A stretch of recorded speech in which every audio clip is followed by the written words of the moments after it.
আপনারা দেখছেন ২১শে টেলিভিশন।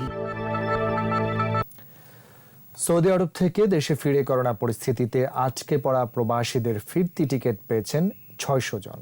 যাদের ভিসা ও আকামার মেয়াদ কম তাদের টিকিট দেওয়া হচ্ছে আগেই।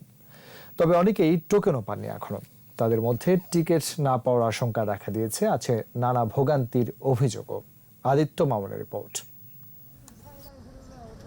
মতিঝিল বিমান বাংলাদেশের অফিসের সামনের এই দীর্ঘ লাইন সৌদি প্রবাসীদের। ১ অক্টোবর থেকে টোকেনের ভিত্তিতে দেয়া হচ্ছে টিকিট। আছে টোকেন প্রত্যাশীদের ভিড়।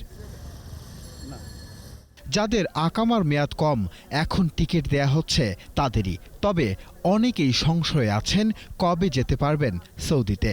তাদের বেশি বাড়ানো হয়েছে, তাদের না টিকিট দিতেছে না এখন, কিন্তু আমরা চিন্তা আছি যদি না যাইতে পারি। শনিবার বিমান বাংলাদেশ ৩০০ জনকে টিকিট দিয়েছে। পর্যায়ক্রমে আরও টিকিট দেওয়া হবে বলে জানিয়েছে কর্তৃপক্ষ।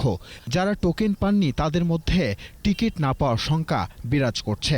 ভোর ৬টার সময় আসছি, ওখানে টোকেন পাইনি। টোকেন লইলে পরে বুঝতে পারবো কবে ফ্লাইট হবে। এখন এখানে বলতেছে ওরা টিকিটের মেয়াদ বেশি আছে, এখনো 1 মাস আছে, তোমরা এখন যাইতে হবে না, আরো পরে যাও। একই রকম চিত্র কারওয়ান বাজারে সৌদি এয়ারলাইন্সের কাউন্টারেও।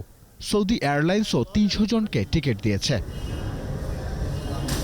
একদিকে আছে টিকিট পাওয়াদের আনন্দ, অন্যদিকে যারা আকামা ও ভিসা নবায়ন করেও টিকিট পাননি তাদের রয়েছে নানা অভিযোগ। কিন্তু আগে টোকেনে আজকে আসছি আর আমার ফ্লাইট দিছে ৬ তারিখ পর্যন্ত। আজকে ১৩-১৪ জন এখানে ঘুরতেছি, এখন কোনো টোকেনও হয় না, টিকিটও হয় না। সংকট নিরসনে এই প্রবাসীরা সংশ্লিষ্ট সরকারি দপ্তরগুলোর কামনা করেন। আদিত্য মামুন, ২১শে টেলিভিশন, ঢাকা।